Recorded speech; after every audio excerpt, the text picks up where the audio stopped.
شروع اللہ کے پاک اور بابرکت نام سے جو بڑا مہربان نہایت رحم کرنے والا ہے۔ دہی وٹامن ڈی پایا جاتا ہے جو ٹوٹی ہوئی ہڈیوں کو جوڑنے کا کام کرتا ہے۔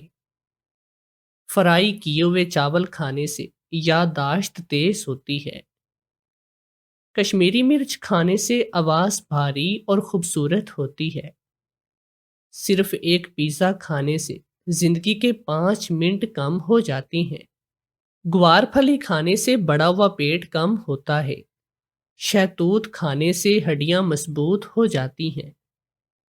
ایلو ویرا کھانسی زکام میں بہت فائدہ مند ہے۔ کیلا کھانے سے انسان میں خوشی کے آثار پیدا ہوتے ہیں۔ پانی میں نمک ڈال کر پینے سے قبض کھل جاتی ہے۔ کاجو کھانے سے سفید داغ دور ہوتے ہیں۔ کچی گاجر کھانے سے پیٹ کی بیماریاں نہیں ہوتی۔ خالی پیٹ سنترے کا جوس پینے سے وزن کم ہوتا ہے۔ آم کا جوس چہرے کی جلد کے لیے فائدہ مند ہے۔ صبح کے وقت گڑ کھانے سے جسم میں انرجی آتی ہے۔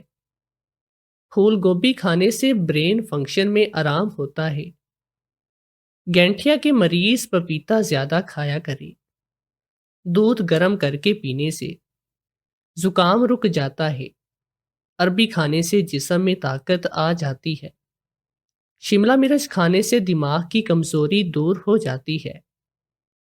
جن کا وزن زیادہ ہو لہسن کھایا کرے۔ مچھلی کا کانٹا پھنس جائے تو گڑ کھا لو۔ بال گرتے ہیں تو سفید چنے ابال کر کھاؤ۔ ایلو ویرا کا جوس پینے سے چہرے پر دانے نہیں آتے۔ یہ چیزیں بھول کر بھی مت کھاؤ ورنہ جان جا سکتی ہے۔ دوائی کے ساتھ انگور کبھی مت کھائیں۔ شہد اور گھی کبھی برابر نہ کھائیں۔ پپیتا اور کریلا ایک ساتھ کھانے سے زہر بن جاتا ہے۔ رات کو سونے سے پہلے دہی کھاؤ، ہونٹ گلابی رہیں گے۔ نہار منہ کنگھی کرنے سے بال مضبوط ہو جاتے ہیں۔ مولی پر نمک لگا کر کھانے سے معدہ طاقتور ہو جاتا ہے۔ ٹماٹر کا رس پینے سے بال سفید نہیں ہوتے۔ چائے کا زیادہ استعمال منہ میں بدبو پیدا کرتا ہے۔ پھیپھڑوں کا کینسر ہو تو کچی ہری مرچ استعمال کیا کرو۔ ابلا ہوا انڈا کھانا بڑھاپے میں جوڑوں کے درد سے نجات دلاتا ہے۔ رات کا کھانا جلدی کھایا کرو، وزن کنٹرول میں رہے گا۔ ذہنی ٹینشن کا مسئلہ ہو تو لونگ والی چائے بنا کر پی لو۔ صبح کے وقت ایک بادام کھانے سے کبھی جسمانی کمزوری کا مسئلہ نہیں ہوتا۔ کیلا کھانے سے گلے کی خراش دور ہوتی ہے۔ شہتوت کا جوس پینے سے سفید بال بھی کالے ہو جاتے ہیں۔ کچا آم کھانے سے پیٹ کی بیماریاں نہیں ہوتی۔ ڈارک سرکل پر بادام کا تیل لگانے سے ختم ہو جاتے ہیں۔ کھانے کے ساتھ کچی ہری مرچ کھانے سے چہرے کے داغ دھبے دور ہو جاتے ہیں۔ جنہیں کینسر کا مسئلہ ہو دیسی گھی کھانے میں استعمال کریں۔ جنہیں ہارٹ اٹیک کا مسئلہ ہو خربوزے کا جوس پئیں۔ متلی یا پیٹ درد کا مسئلہ ہو تو بڑی الائچی چبا کر اوپر سے پانی پی لو۔ املی کھانے سے خون کی کمی دور ہوتی ہے۔ اگر آپ کے ہاتھ پاؤں بے وجہ کانپتے ہوں تو رات کے کھانے کے بعد ایک لونگ چبا کر اوپر سے گرم پانی پیا کرو۔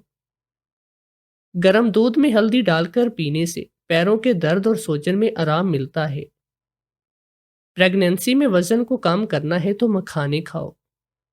زیرے کی چائے پینے سے لیور مضبوط ہوتا ہے۔ گائے کا گھی کھانے سے جسم کی کمزوری دور ہو جاتی ہے۔ صادق آباد میں 100 سے زیادہ عورتوں کے ساتھ زنا کر کے حاملہ کرنے والا پیر کون نکلا؟ اور شوہر خوشی خوشی اپنی بیویوں کو پیر کے سامنے برہنہ کیوں کر دیتے ہیں؟ میں اور میرا شوہر اپنی ایک رشتہ دار کے ہاں گئے تھے۔ ان کے ہاں بچے کی ولادت ہوئی تھی اور شادی کی تقریباً 20 سال کے بعد ان کے ہاں اولاد ہوئی تھی۔ میں دیکھ کر یہ حیران تھی، آخر یہ معجزہ کیسے ہو گیا تھا؟ ابھی ہماری شادی کو 12 سال گزرے تھے اور ہم نا امید ہونے لگے تھے، لیکن اب پھر سے میرا توکل اللہ پر بڑھ چکا تھا۔ کہ شادی کا کتنا عرصہ بھی گزر جائے لیکن انسان کے ہاں اولاد ہو جاتی ہے۔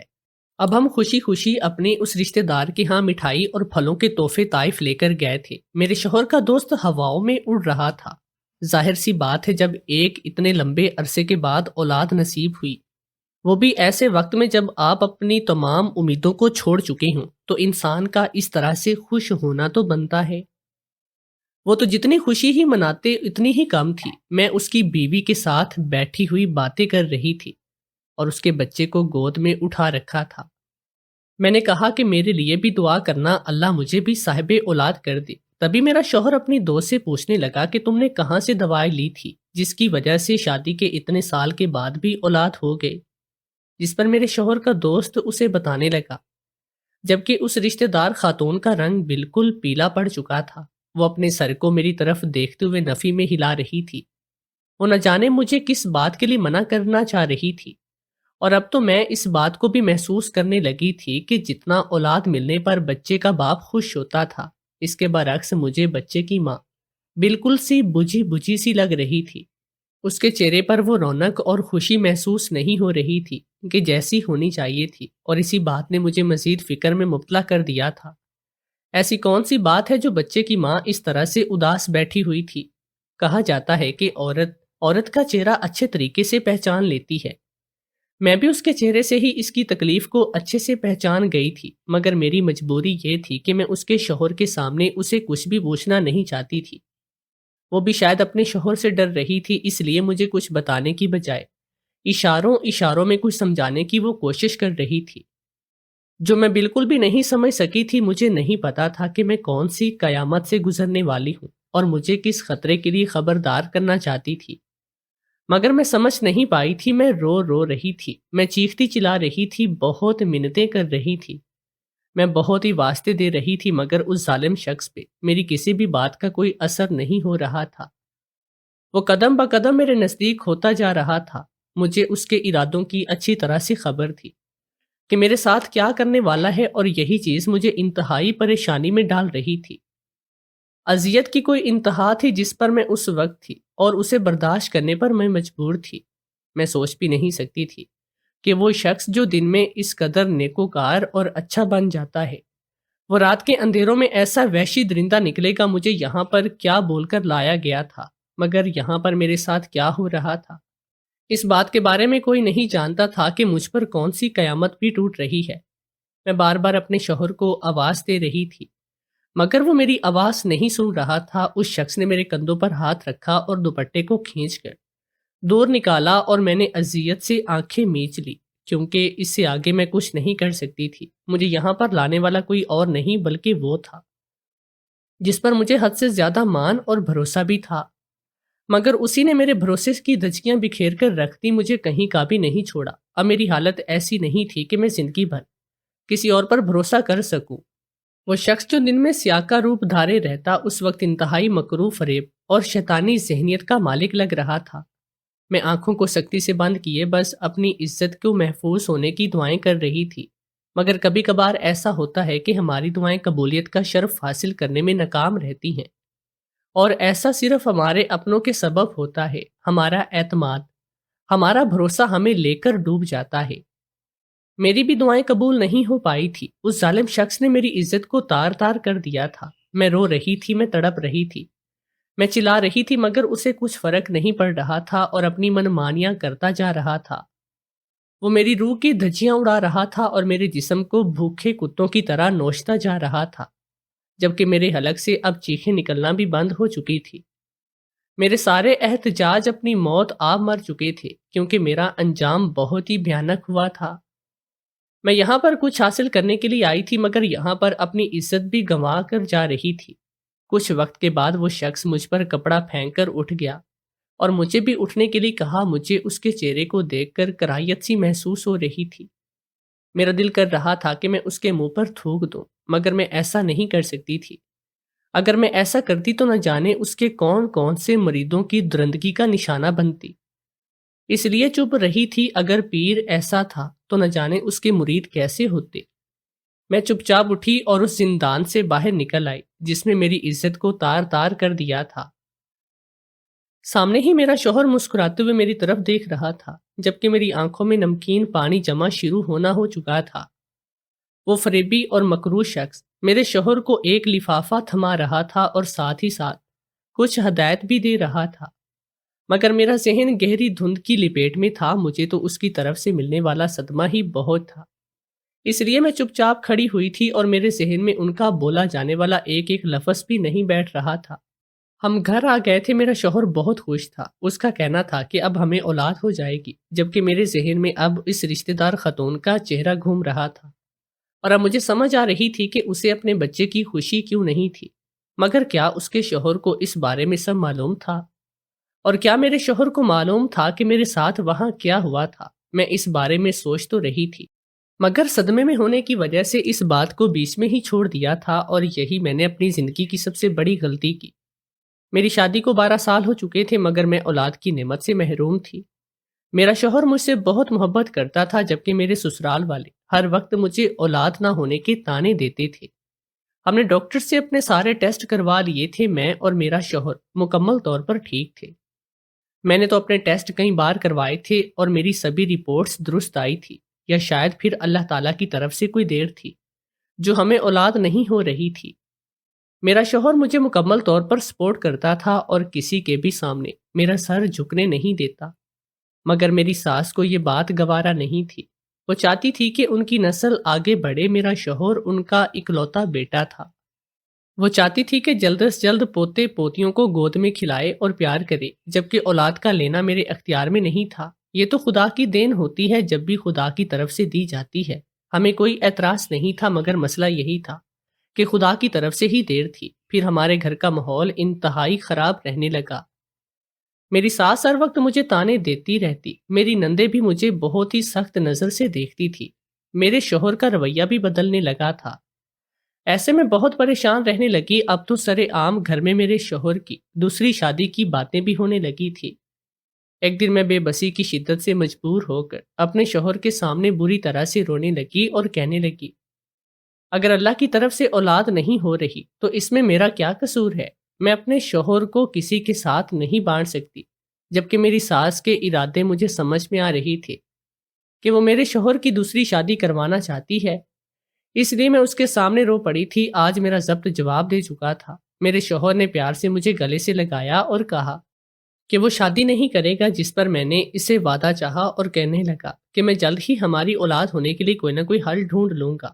میں نے اپنے ایک دوست سے بات کی ہے اور اس نے مجھے ایک اچھی امید دلائی ہے، مکمل طور پر اس سے بات کر دو، پھر تمہیں بتاؤں گا۔ میں نے اس کی طرف چونک کر دیکھا اور مجھے وہ میاں بیوی یاد آئے جن کے ہاں شادی کے 20 سال کے بعد اولاد ہوئی تھی۔ اس وقت میرا ذہن اندھیرے میں ڈوبتا ہوا تھا، اس لیے مجھے اس عورت کے تاثرات بالکل بھول چکے تھے۔ مجھے بھی امید بن گئی، لیکن مجھے سمجھ میں نہیں آ رہا تھا کہ میرے شوہر کے دماغ میں آخر کیا چل رہا ہے۔ اور پھر ایک دن میرا شوہر آیا، اس نے مجھے اولاد لینے کے لیے ایک حل بتایا۔ مجھے اس کی بات عجیب سی لگی تھی، مگر اس نے جب مجھ سے مکمل بات بتائی تو میں حیران ہو کر اس شخص کو دیکھ رہی تھی۔ مجھے تو یقین بھی نہیں آ رہا تھا کہ میرے سامنے موجود شخص میرا شوہر ہے۔ میرے شوہر کا ایمان اور عقیدہ ہمیشہ بہت مضبوط رہا تھا۔ وہ خدا کے فیصلوں کو لے کر ہمیشہ بہت ہی پر امید رہتے تھے۔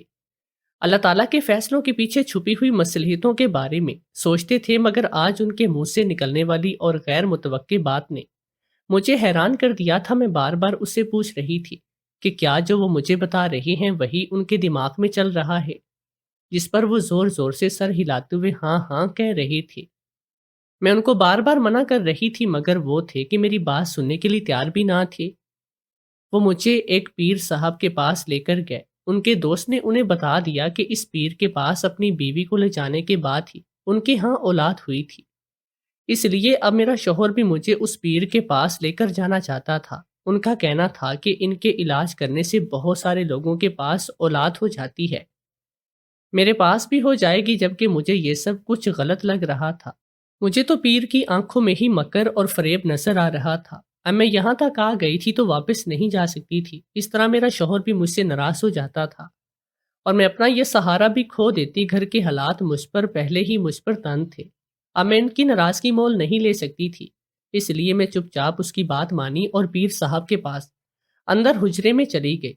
پیر صاحب نے مجھے تنہائی میں ملنے کے لیے کہا، جس پر میری چھٹی حس نے مجھے خطرے کا اشارہ دیا اور میں نے اپنے شوہر کی طرف دیکھا اور نفی میں سر ہلا دیا، جس پر میرے شوہر نے مجھے گھور کر دیکھا اور مجھے اندر جانے کا اشارہ کیا۔ مرتی کیا نہ کرتی کہ مذاق میں اندر چلی گئی، مگر مجھے لگ رہا تھا کہ اب میری عزت سلامت رہنے والی نہیں، اور وہی ہوا جس کا مجھے ڈر تھا۔ اس پیر نے میری عزت کو تار تار کر دیا اور مجھے ہمیشہ کے لیے ایسی اذیت میں مبتلا کر دیا کہ وہ کسی صورت کم ہونے والی نہ تھی۔ اب میں اپنے شوہر کو بھی نہیں بتا سکتی تھی کہ اس پیر نے میرے ساتھ کیا کیا ہے، کیونکہ میرے شوہر کو اس بات کا علم نہیں تھا کہ پیر علاج کے بہانے ان عورتوں کو اپنے ساتھ لے جا کر کیا کرتا ہے۔ یقیناً باقی عورتوں کے ساتھ بھی یہی سب کرتا ہوگا، وہ عورتیں نادانی میں ماری جاتی ہوں گی، مگر میں اس کے ارادے کو پوری طرح سے جان چکی تھی۔ لیکن ستم یہ تھا کہ میں کچھ نہیں کر سکتی تھی۔ اس کے ہاتھوں سے اپنی عزت لٹوانے کے بعد اب میں لٹی پٹی اپنے شوہر کے سامنے تھی اور اسے شکوہ کناں نگاہوں سے دیکھ رہی تھی، مگر چاہتے ہوئے بھی میں اسے سچ نہیں بتا سکتی تھی کہ میرے ساتھ اس کمرے کے اندر کیا ہوا۔ ہر مرد کی غیرت اس طرح سے جوش کھاتی اور قصور بیوی کا قصور نہ ہوتے ہوئے بھی اسی کو قصوروار ٹھہرا دیا جاتا ہے۔ میرا کوئی قصور نہیں تھا، مجھے لے کر آنے والا میرا شوہر ہی تھا، مگر وہ اس بات کو کبھی برداشت نہیں کرتا اور میں ساری زندگی کے لیے اس کی نظروں سے گر جاتی، جو میں کسی صورت بھی نہیں چاہتی تھی۔ مجھے میرے سسرال میں صرف اپنے شوہر کا سہارا ہی تو تھا، اگر وہ بھی نہ رہتا تو میں کہاں جاتی؟ یہ سب سوچتے ہوئے میں نے اپنے لبوں کو سی لیا اور چپ چاپ اپنے شوہر کے ساتھ واپس آ گئی۔ میرا شوہر بہت ہی خوش تھا، اس کا کہنا تھا کہ اب ہمیں جلد ہی اولاد جیسی نعمت نصیب ہو جائے گی، مگر مجھے اس بات پر کوئی یقین نہیں تھا۔ ایک دن میں اپنے کمرے میں بیٹھی ہوئی تھی جب میرے شوہر نے مجھے بتایا کہ پیر صاحب کے پاس جانے کی وجہ سے بہت ساری عورتوں کا حمل ٹھہرا اور وہ سب کی سب ماں بن گئے۔ مجھے اس بات پر یقین نہیں آیا تھا، مجھے میری چھٹی حس بار بار یہ کہہ رہی تھی کچھ تو ہے جو غلط ہے، مگر مجھے سمجھ میں نہیں آ رہا تھا کہ آخر وہ غلط ہے کیا۔ میں ہر وقت کہتی رہتی کہ اولاد دینے والی اللہ کی ذات ہوتی ہے، اللہ کی ذات پر توکل رکھنا چاہیے، اسی سے مانگنا چاہیے، پیر فقیر آپ کو اولاد نہیں دے سکتے۔ مگر میرے شوہر کہتے کہ نہیں، تم دیکھنا تمہیں جلد ہی حمل ہو جائے گا، اور پھر جیسے ہی مہینہ گزرا مجھے پتا چلا کہ میں تو واقعی میں حاملہ ہوں۔ تو یہ کمی میرے شوہر کی طرف سے تھی، اس نے جان بوجھ کر اپنی رپورٹس کو بدلوا دیا تھا یا کچھ اور کیا تھا، اس بارے میں کچھ نہیں جانتی تھی۔ میرا شوہر بہت ہی خوش تھا، وہ مجھے بار بار بتاتا تھا کہ دیکھا، یہ پیر صاحب کے کرم اور تعویذ کی وجہ سے ہمیں اولاد ہوئی ہے، جبکہ میں اسے کہتی کہ اولاد صرف اللہ کی دین ہے۔ میں جانتی تھی کہ میرے پیٹ میں صرف اور صرف گناہ پل رہا ہے اور یہ گناہ کی نشانی ہے۔ مجھے اپنے ہونے والے بچے سے کوئی بھی انسیت محسوس نہ ہوئی، بلکہ مجھے اپنے وجود سے گھن آتی محسوس ہوئی اور ایسا لگتا جیسے میں ناپاک ہوں۔ میں جب بھی نہانے کے لیے جاتی تو گھنٹوں خود کو رگڑتی رہتی، یہاں تک کہ میری ساری جلد سرخ پڑ جاتی، مگر مجھے سکون نہیں آتا۔ میں جانتی تھی کہ یہ بچہ میرے شوہر کا نہیں، مگر میری بے بسی یہ تھی کہ میں اپنے شوہر کو کچھ نہیں بتا سکتی تھی۔ وہ ویسے ہی صدقے واری جاتا اور نحال ہوتا جا رہا تھا۔ میرے شوہر نے اس بات کو پورے خاندان میں پھیلا دیا کہ پیر صاحب کی کرامت کی وجہ سے اولاد نصیب ہوئی ہے، جبکہ مجھ پر اس پر بے حد غصہ مجھے آ رہا تھا کہ میں اسے سمجھانا چاہتی تھی، مگر میرے بس میں کچھ نہیں تھا۔ وقت اچھا ہو یا برا، اس کی یہی خاصیت ہے، یہ گزر جاتا ہے۔ میری اذیت کا وقت بھی گزرتا جا رہا تھا، یہاں تک کہ 9 مہینے گزر گئے اور میں نے ایک بہت ہی خوبصورت بیٹے کو جنم دیا، اور شکل و صورت میں بالکل مجھ پر گیا تھا، مگر مجھے اس میں اس گندے پیر کی پرچھائی نظر آ رہی تھی۔ شروع میں تو میرا اس بچے کو اٹھانے کے لیے دل نہیں کرتا، مگر پھر آہستہ آہستہ میں اپنے بچے سے مانوس ہوتی گئی۔ آخر میں نے اسے 9 مہینے اپنے پیٹ میں رکھا تھا اور بہت ساری تکلیفیں برداشت کرنے کے بعد جنم دیا تھا۔ تو میری اس نے فطرتی محبت تھی، مگر میرا شوہر بھی اس سے بہت ہی محبت کرتا، لیکن نہ جانے کیوں مجھے ایسے لگتا تھا جیسے وہ صرف اس بچے سے محبت کرنے کا دکھاوا کر رہا ہے، یا شاید خون کی کشش ہوتی ہے جو اپنی طرف کھینچتی ہے۔ جب میرے بچے میں میرے شوہر کا خون بھی نہیں تھا تو وہ کیسے اسے اپنی طرف کھینچ پاتا، یہ قدرتی بات ہے۔ اب دن بدن میری اس بچے سے محبت گہری ہوتی جا رہی تھی، وہ مجھے اپنی جان سے بھی زیادہ عزیز ہو گیا تھا۔ شاید سبھی ماؤں کو اپنے بچے اس طرح سے عزیز ہوتے ہیں جیسے مجھے میرا بیٹا عزیز تھا۔ اللہ تعالیٰ نے 13 سال کے بعد مجھے اولاد دی تھی تو اللہ کی اس نعمت کی ناشکری نہیں کر سکتی تھی، اس لیے میں نے اللہ تعالیٰ کا شکر ادا کرنا شروع کر دیا۔ مگر میں اس بات کو بہت ہی شدت سے نوٹ کر رہی تھی کہ میں جتنا اس بچے کے قریب ہو رہی تھی، میرا شوہر اتنا ہی اس بچے سے دور ہوتا جا رہا تھا۔ وہ اس کی ساری ضروریات کا خیال رکھتا مگر اس کے لیے صرف باپ والی محبت نہیں چھلکتی تھی۔ مجھے وہم اور خوف ستانے لگے تھے کہ کہیں میرے شوہر کو اس بچے کی اصلیت پتہ نہ چل جائے اور کہیں اس بچے کو اپنانے سے وہ انکار بھی نہ کرے۔ ہر وقت میرا دل خدشوں میں گھرا رہتا اور میں اتنی ہی فکروں میں مبتلا تھی۔ ہمارے بیٹے کی مبارکباد دینے کے لیے بہت ہی دور دور سے لوگ آئے تھے اور ہمیں مبارکباد دینے کے لیے آنے والا ایک اور جوڑا بھی تھا جو شادی کے 9 سال کے بعد بھی اولاد سے محروم تھا اور ہم سے پوچھ رہا تھا کہ ہمیں بچہ کیسے ہوا اور ہم نے کہاں سے علاج کروایا، جس پر میرا شوہر ہنس پڑا اور اس آدمی کو کچھ دور لے جا گیا اور جا کر بتانے لگا۔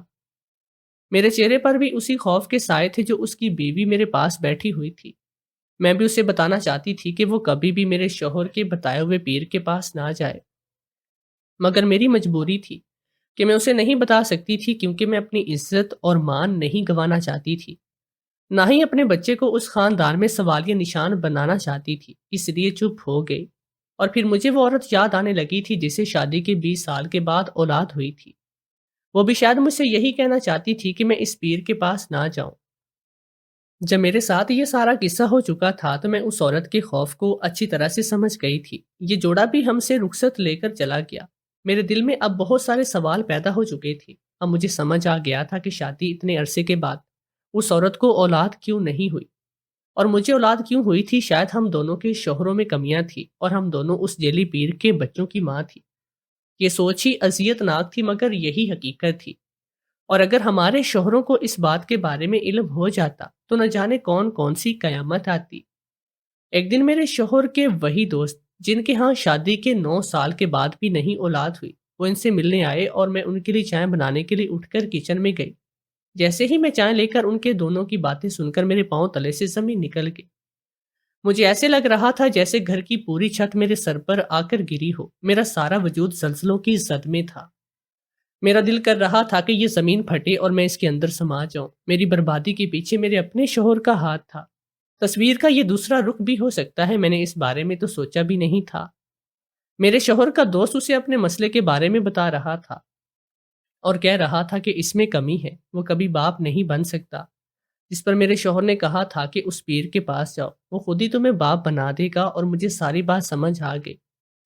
میرا شوہر شروع سے لے کر آخر تک سب جانتا تھا اور یہ بھی جانتا تھا کہ جو میرا بیٹا ہے وہ اس کا خون نہیں۔ اب مجھے ساری کہانی سمجھ میں آ رہی تھی۔